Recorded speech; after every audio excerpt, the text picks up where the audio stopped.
신앙을 이야기할 때에 사람들은 그렇게 이야기하기도 합니다. 교회 다니는 사람들은, 신앙을 가지는 사람들은 강한 사람일까요? 약한 사람일까요? 약해가지고 초월자를 의지하지 않으면 안 되는 그런 존재들이다. 그래서 신앙은 마치 아편과 같은 것이다, 이렇게 이야기들을 합니다. 그래서 신앙생활 하는 것, 믿음 생활하는 것은 소비고 낭비다. 쓸데없이 왜 교회 가서 시간 낭비하고 에너지 낭비하고 돈 낭비하고 그렇게 사느냐라고 이야기를 합니다. 그럴까요? 과연 예수 믿는 사람들은 강한 사람들이 아니라 약한 사람들이다 인정합니다. 저도 매우 약하니까요. 잘난 존재는 아닙니다. 인정합니다. 그러나 믿음이라고 하는 것이, 신앙이라고 하는 것이 우리를 아름답고 행복한 인생으로 만드는 얼마나 큰 에너지이고 힘이고 자원이고 우리의 인생의 필수품이라고 하는 것을 그들은 모르고 있는 거지요. 여기에 있는 어린 아이부터 형님, 누나, 그리고 또 아버지, 엄마, 그리고 할아버지, 할머니, 우리 모든 온 세대가 함께 모였는데, 우리에게 믿음이 있다고 하는 것은 내가 하나님을 믿고 살아간다고 하는 것이 얼마나 큰 축복인지 모르는 거예요. 그래서 우리 모두가 하나님을 나의 아버지라고 부를 수 있고 내가 하나님의 자녀로 살아가는 것이 행복임을 믿고 살아갈 수 있기를 주의 이름으로 축복합니다. 나는, 따라해 봅니다. 나는 하나님이 복 주신 인생입니다. 성경 말씀 한번 보십시다. 민수기 22장 12절 말씀인데요, 조금 배경 설명하겠습니다. 이스라엘 백성들이 가나안 땅을 들어가기 직전입니다. 그래서 모압 땅을 지나서 가려고 하는데 어려움이 생겼습니다. 모압 왕 발락이 저 티그리스 유프라데스 강 주변에 있는 메소포타미아에 있는 한 주술가를 불렀습니다. 그 사람의 이름은 발람. 모압 왕은 발락입니다. 발락 왕이 주술가인 발람을 불러가지고 이스라엘을 저주해라. 그러면은 너의 저주가 현실로 돌아갈 거니까 우리가 저 이스라엘 싸우지 않고 없앨 수 있다라고 생각을 해서 저주하라고 했습니다. 그때에 하나님이 발람에게 이렇게 말씀하시는 거예요. 하나님이 발람에게 말씀하는 말씀이 바로 민수기 22장 12절입니다. 같이 한번 읽어봅니다. 시작.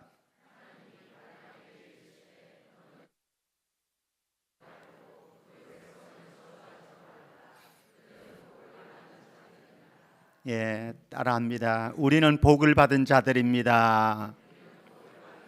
옆에 사람하고 인사 나눕니다. 당신은 복 받은 존재입니다.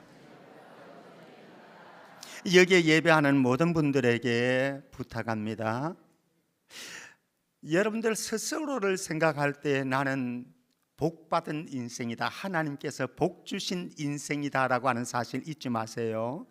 아니, 내 인생 왜 이래? 나는 하는 것마다 왜 이래 안 돼? 그러지 마시고 나 자신이 존귀한 존재인 것을 여러분들이 믿으시기를 바랍니다. 하나님이 복을 주셨어요. 그런데 이 하나님은 나에게 복을 주신 것만 아니고 옆에 있는 여러분들의 옆에 있는 그분에게도 복을 주셨습니다. 그래서 옆에 있는 그분들이 누구일지는 잘 모르지만은 그분들도 하나님의 복을 받은 존재인 줄 알고 존귀하게 여기면서 살아갈 수 있기를 바랍니다. 나 자신을 존귀하게 여길 줄 알고, 그리고 내 주변의 사람들을 존귀하게 여길 줄 아는 사람, 복받은 인생임을 믿음에 사는 존재입니다. 자, 그러면은 내가 복을 받은 존재이다, 하나님께서 나에게 복 주신 인생이다. 그럼 복이라고 하는 것이 뭘까? 뭐 여러 가지로 우리는 설명할 수 있겠습니다. 그리고 여러분들은 내가 복을 받았다라고 할 때에 내가 받은 복이 무엇이지 추적해 갈 수 있습니다. 루터가 했던 종교개혁자 루터가 했던 말 한마디 인용해 보겠습니다. 복이란 죄, 죽음, 악마로부터 풀려나 그리스도의 나라 가운데서 그와 함께 영원히 사는 것이다. 루터는 이렇게 정의를 했습니다. 다시 한번 읽어드릴게요. 복이란 죄, 죽음, 악마로부터 풀려나서 그리스도의 나라 가운데서 그와 함께 영원히 사는 것이 바로 참된 복입니다. 믿으시기를 바랍니다. 내 존재 양식과 상관없이, 나에게 주어진 환경과 여건에 상관없이 나는 적어도 이런 존재라 하나님께서 나를 부르셨고, 나에게 아버지라, 하나님을 아버지라 부를 수 있는 존재로 여겨주셔서 나를 자녀의 신분을 허락해 주셨고, 내가 자녀의 신분을 얻어서 이제는 하늘 아버지에게 나의 필요를 구할 수 있는 존재가 되게 하셨고, 그래서 이 땅 나그네 인생을 살아가면서 내 결핍이 될 때도 그래도 하나님 아버지 앞에 나가서 구하면은 하나님께서 기도 응답하시고, 기도 응답하는 역사를 경험하면서 이 땅에 살아갈 때에 우리는 이 땅에서도 하나님의 나라를 경험하지만은 언젠가 우리 모두가 죽음의 길을 거닐어서 그리고 영원히 새로운 세계로 가는데 언젠가 저와 여러분들에게 새 하늘과 새 땅이 펼쳐질 줄로 믿습니다. 그래서 하나님과 영원한 복락의 세계를 누릴 수 있는 존재, 바로 나이고 옆에 있는 분들임을 인정하시기를 바랍니다. 혹시 여러분들이 일이 잘 안 돼도 나 자신에 대해서 자괴감 가지지 마시고, 죽을 생각 추워도 하지 마시고, 나는 복받은 인생이니, 그리고 여러분들 주변에 있는 지체들이, 주변의 사람들이 어떤 모습으로 어떤 환경에 처해 있든지 간에 그들도 존귀한 존재, 하나님께서 복 주신 존재로 인정하면서 귀하게 여길 수 있기를 축복합니다. 더 복된 인생, 더 복된 가정, 더 복된 삶을 살아갈 수는 없을까? 오늘 본문 1절 말씀입니다. 1절 같이 읽어봅니다. 시작. 할렐루야. 여호와를 경외하며 그의 계명을 크게 즐거워하는 자는 복이 있도다. 저와 여러분들이 복받은 인생입니다. 복받은 인생을 인정하고, 그러나 더 복된 인생을 살아갈 수는 없을까? 더 복된 가정을 만들 수는 없을까? 더 복된 교회 공동체를 만들 수는 없을까? 비결이 있습니다. 1절 말씀에 두 가지. 하나는 하나님을 경외하라, 하나님을 두려워하고 하나님을 사랑하는 삶을 살아갈 수 있기를 바랍니다. 복받은 인생은 바로 그런 인생입니다. 하나님을 두려워할 줄 압니다. 그리고 그 하나님을 사랑하고 섬길 줄 압니다. 그리고 두 번째 1절 말씀에 계속해서 그의 계명을 크게 즐거워하는 자는 복이 있도다 말씀입니다. 하나님의 말씀을 내 인생의 잣대로 삼고 기준으로 삼고 여러분들 인생을 경영하시고 여러분들의 가정을 만들어 가시고, 그리고 우리 교회를 하나님의 말씀의 잣대의 기준을 따라서 우리 공동체를 행복한 공동체로 만들 수 있기를 축복합니다. 이렇게 살 때에 더 행복한 인생을 살아갈 수 있고, 더 행복한 가정을 만들 수 있고, 더 행복한 교회가 되어질 수가 있을 것입니다. 탕자의 비유 잘 알고 있습니다. 둘째 아들 생각해 보십시오. 자유로운 인생을 살겠다, 내 인생을 더 화려하고 아름답게 행복하게 살겠다라고 해서 그가 선택한 것이 무엇이었습니까? 아버지를 떠나는 것이었습니다. 아버지를 떠나서 살면은 자유로울 줄 알았습니다. 행복할 줄 알았습니다. 내 인생 잘 경영할 줄 알았습니다. 그런데 정작 아버지를 떠나갔더니 그의 인생은 불안해졌고 불행해졌습니다. 사랑하는 믿음의 권속, 우리 모두가 하나님의 복받은 인생으로 부름받았는데 더 복받는 인생, 더 복받는 가정, 더 복받는 교회 공동체가 되기 위해서 하나님을 떠나지 마시고 하늘 아버지와 함께 동행하고 그분을 즐거워하고 그분의 말씀에 순종하는 인생을 살아서 우리 모두가 더 아름답고 복된 인생길 걸어가기를 주의 이름으로 축복합니다. 여호수아서 24장 14절 15절 말씀에 가면요, 여호수아가 출애굽 2세대 1세대는 불순종해서 광야에서 다 죽어버렸습니다. 여호수아와 갈렙만 남았습니다. 그리고 이 세대들이 이제 가나안 땅에 들어가게 되어지는데 그때에 여호수아가 마지막으로 그의 후세대들에게 부탁을 합니다. 자, 우리 어른들 14절 한번 읽어봅니다. 어른들이 14절 읽습니다. 같이요, 시작.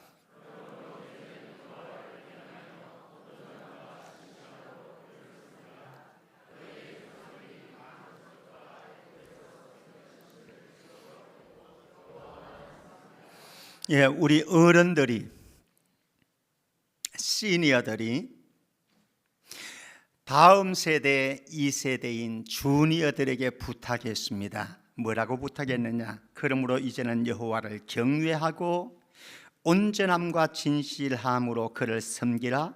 너희의 조상들이 강 저쪽과 애굽에서 섬기던 신들을 치워버리고 여호와만 섬기라. 사랑하는 우리 어르신들, 여러분들의 가정에서 여러분들의 자녀들과 손자 손녀들에게 이 믿음의 유산을 꼭 물려줄 수 있기를 주의 이름으로 축복합니다. 자, 이제 주니어들, 여기에 있는 출애굽 2세대들 그리고 다음 세대들, 우리 15절 말씀 같이 읽습니다. 15절, 우리 인생의 결단을 한다라고 생각하고 15절 같이요, 시작. 만일 여호와를 섬기는 것이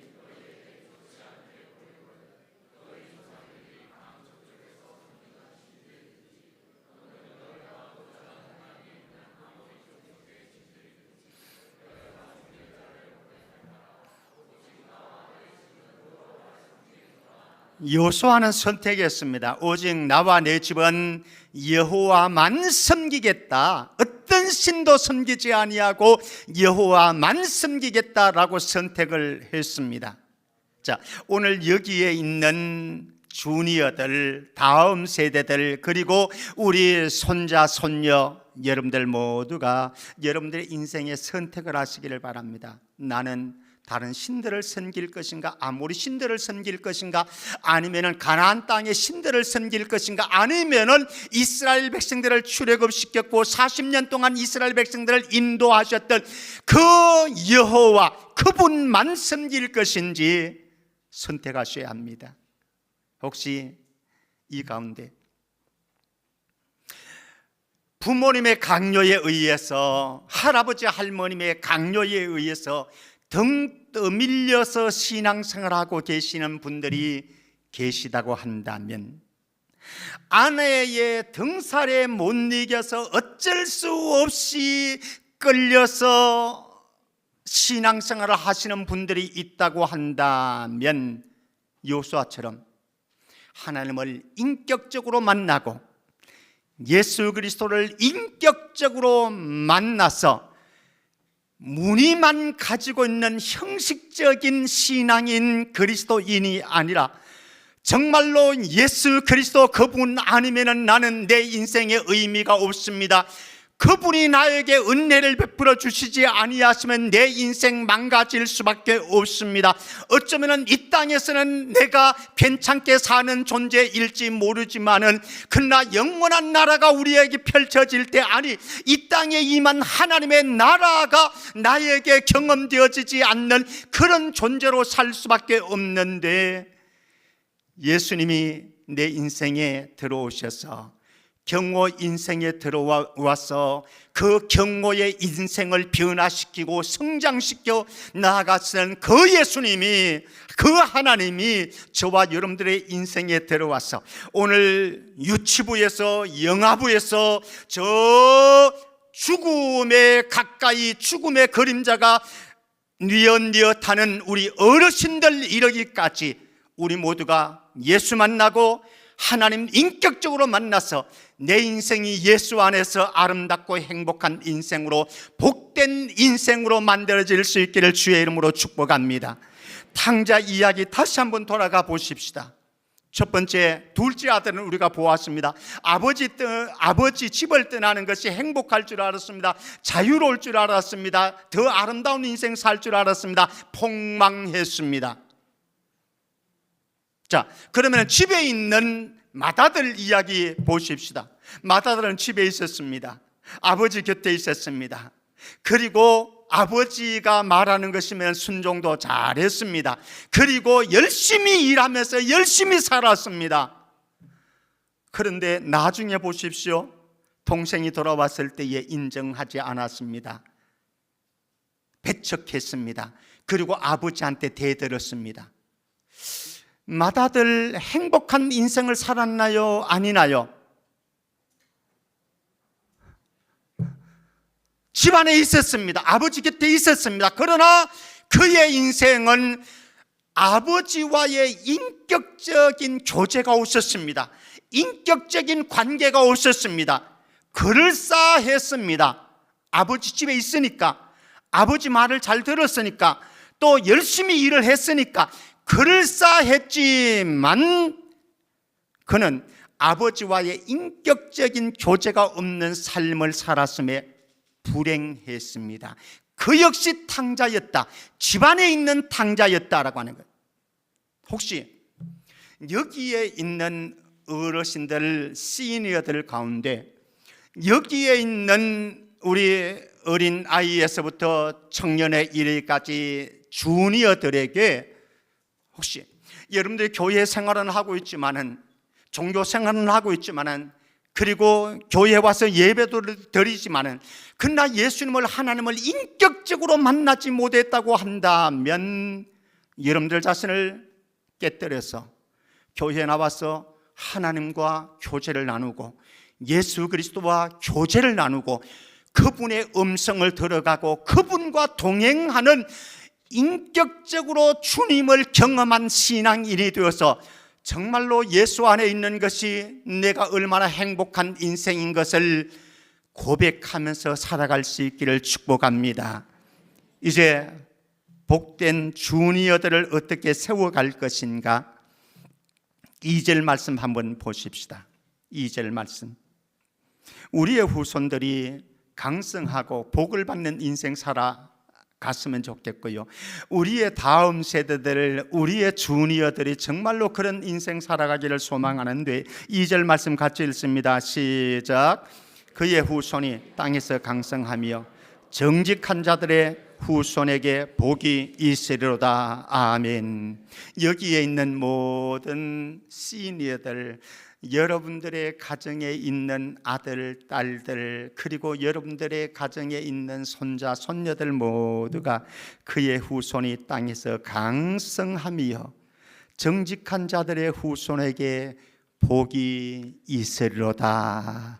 이 말씀이 여러분들의 말씀이 되어지기를 축복합니다. 그러면 우리의 후손들이, 우리의 다음 세대 주니어들이 어떻게 이렇게 복받는 인생, 행복한 인생을 살아갈 수 있을까?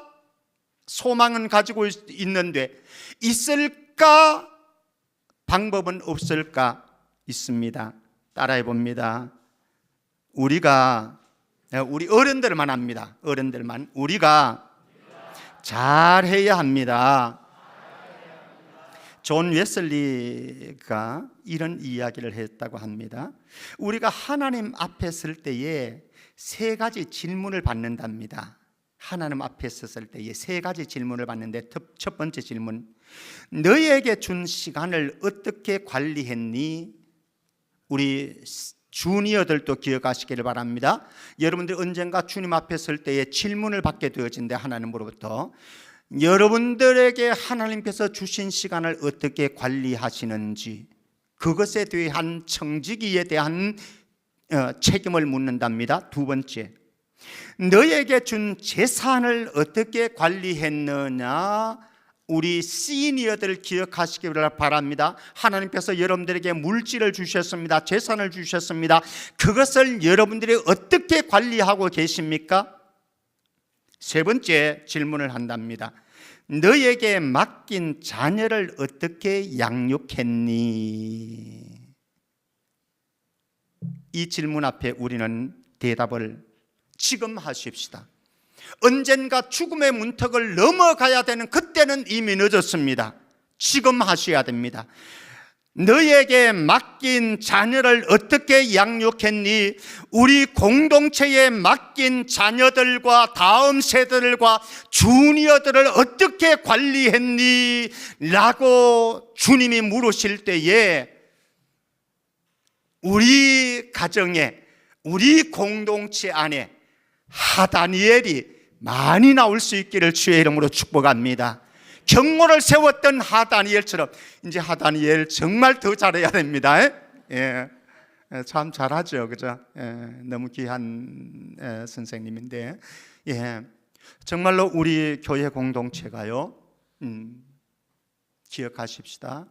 여러분들의 가정과 교회를 공동체라고 표현했을 때 가정이고 교회를 보시면 됩니다. 우리 공동체가 그 누구에겐가 짐이 아닌 힘이 되는 공동체가 될 수 있기를 바랍니다. 여러분들의 가정이 짐이 아니라 힘이 되어져야 됩니다. 힘이. 두 번째는 여러분들의 공동체가, 우리의 공동체가 상처의 온상이 되지 않도록 하시고 추억의 박물관을 만들어 갈 수 있기를 축복합니다. 혹시 여러분들의 가정을 상처의 온상으로 만들었다고 한다면 회개하시고 돌이키시고, 지금도 그렇게 살아가고 있다고 한다면 빨리 정신 차려서 우리의 가정을 본래의 목적을 따라, 기능을 따라서 추억의 박물관으로, 많은 우리의 자녀들과 손자 손녀들이 우리의 가정에서 많은 추억들을 만들어갈 수 있고, 우리 교회 공동체 안에서 많은 추억들을 만들어갈 수 있는 복된 아름다운 공동체 되기를 축복합니다. 그리고 우리의 공동체가요, 감정 소모체가 되지 아니하고 내가 살아야 하는 존재 이유가 될 수 있도록 만들어 주시기를 바랍니다. 어떤 가정에는요, 집에 들어가면은 감정이, 에너지가 소모되어집니다. 맥이 빠집니다. 힘이 빠집니다. 감정 소모체가 되어버린 것이 있죠. 교회에 가면은, 여러분들의 집에 가면은 힘이 생기고 에너지가 생기고 용기가 생기고 위로가 되어지는 그런, 내가 죽고 싶은 때가 있어도, 나에게 힘이 빠져서 낭망되어지는 그런 때가 있어도, 내가 우리 가족 때문에, 엄마 아빠 때문에, 우리 자녀들 때문에, 우리 교회 공동체 때문에, 누구 때문에 내가 살아내야 된다고 하는 이런 용기가 생겨지는 우리 모든 믿음의 가족들 되어지기를 주의 이름으로 축복합니다.